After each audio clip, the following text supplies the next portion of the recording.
नमस्कार, मैं मुकेश कुमार बेन आप लोग को SIDM क्लासेस में स्वागत करते हैं। भारत की भूगोल के हम पिछले क्लास में भारत की नदियों के बारे में बताए थे। आज भारत की दक्षिण भारत की नदियों के बारे में बताएंगे। यहाँ पे भारत की दक्षिण, अभी हम पिछले क्लास में कोसी के बारे में बताए थे। जो कोसी नदी जो है गंगा की सबसे बड़ी सहायक नदी है।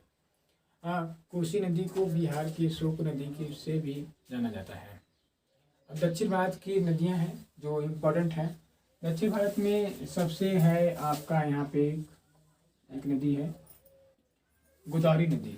गोदावरी नदी को बृहद गंगा के नाम से जाना जाता है। ऐसे देखेंगे तो गंगा भारत की सबसे लंबी नदी है।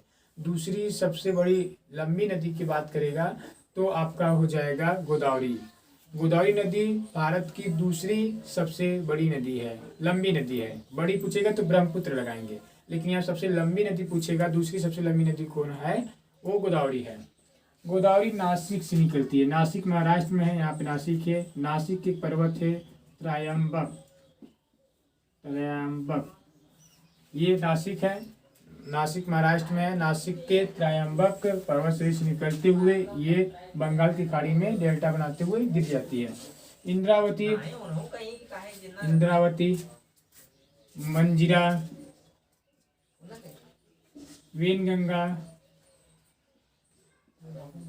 पेनगंगा इसकी प्रमुख सहायक नदी है। अब यहाँ पे जो नासिक है, नासिक में कुंभ मेला लगता है। कुंभ का मेला का आयोजन नासिक में किया जाता है। अब देखिए आगे, यहाँ पे एक नदी बहती है, वो कृष्णा नदी। कृष्णा नदी भी बंगाल की खाड़ी में गिरता है। कृष्णा की मुख्य सहायक नदी भीमा नदी है। भीमा और तुंगभद्रा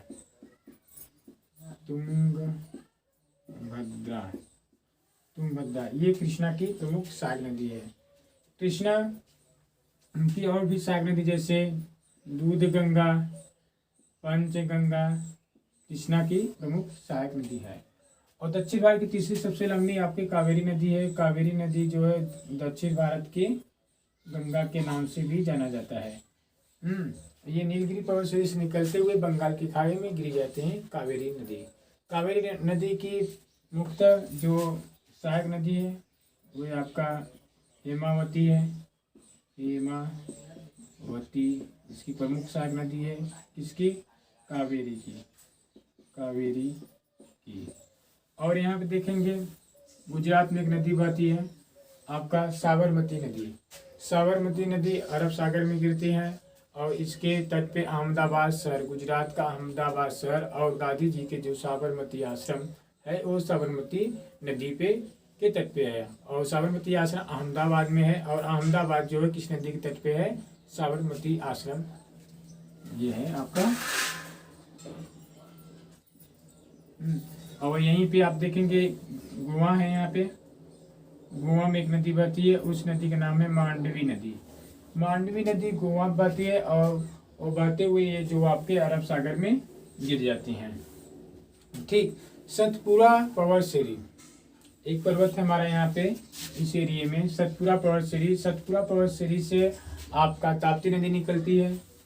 ये आपका इधर देखेंगे ताप्ती नदी। और ताप्ती नदी के तट पे आपका सूरत, गुजरात का एक शहर है सूरत जो है ताप्ती नदी के तट पे है। ठीक। और ये जो है सूरत आपके हीरा पॉलिश के लिए बहुत प्रसिद्ध है। हीरा के पॉलिश के लिए इसका बहुत प्रसिद्धि है यहाँ पे। और यहाँ पे अमरकंटक है। अमरकंटक जो है, अमरकंटक से एक नदी बहती है, नर्मदा नदी है। जो नर्मदा नदी है उसका वो प्रसिद्ध नदी है। तवा, हिरन, बनास इसकी प्रमुख सहायक नदी है। किसकी? नर्मदा की। नर्मदा के उत्तर में विंध्याचल पर्वत श्रेणी है, दक्षिण में सतपुरा है और सतपुरा के दक्षिण में आपका ताप्ती नदी है। एक विंध्याचल पर्वत श्रेणी के यहाँ विंध्याचल पर्वत श्रेणी है। इधर विंध्याचल पर्वत श्रेणी से एक नदी निकलती है माही नदी। माही नदी का बहुत इंपॉर्टेंट है। माही नदी जो है कर्क रेखा को 2 बार काटती है। कर्क रेखा को 2 बार कौन सी नदी काटती है? माही नदी। और कहाँ गिरती है, खम्बात की खाड़ी में गिरती है। और कहाँ से निकलती है, विंध्याचल पर्वतश्रेणी के से मुख्यतः उसका उद्गम क्षेत्र है। ठीक, यहाँ पे इसका विस्तार हुआ है। और यहीं पे देखेंगे एक नदी बहती है, पेरियार नदी। पेरियार नदी और आपका अरब सागर में गिरते हैं। और डेल्टा, इधर देखिए बंगाल की खाड़ी में गिरने वाली जितनी भी नदियां रहेंगी तो डेल्टा बनाएंगी। जब नदी, डेल्टा किसे कहते हैं, जब नदी सागर में गिरने से पहले, कोई भी नदी सागर में गिरने से पहले, लेकिन कई भागों में, जैसे सागर में गिरने से पहले ये इधर मान लीजिए सागर है और नदी ये सागर है, मान लीजिए सागर है और नदी ये है, फ्लो हो रहा है, अगर गिर रहे हैं तो कई भागों में विभक्त हो जाएंगे, कई भागों में विभक्त हो जाएंगी। तो इन जो क्षेत्र है उसे डेल्टा कहते हैं। हाँ, जब नदी सागर में गिरने से पहले एक ही धारा में, मान लीजिए ये सागर है, सागर है और नदी एक ही धारा में अगर गिर जा रही है, ठीक, नदी एक ही धारा में सागर में गिरती है तो उसे ज्वार नदमुख कहते हैं। क्या, ज्वार नदमुख, यानी एक्सचूरी बनाते हैं। ठीक, यहाँ तक क्लियर हो गया। अब यहाँ पे देखिए इनकी प्रमुख सहायक नदी और इसके किनारे बसे शहर, ये सब जो है पेपर में पूछते हैं, कंपटीशन में इसका महत्व है। ओके, आज के लिए इतना ही, धन्यवाद, नमस्ते।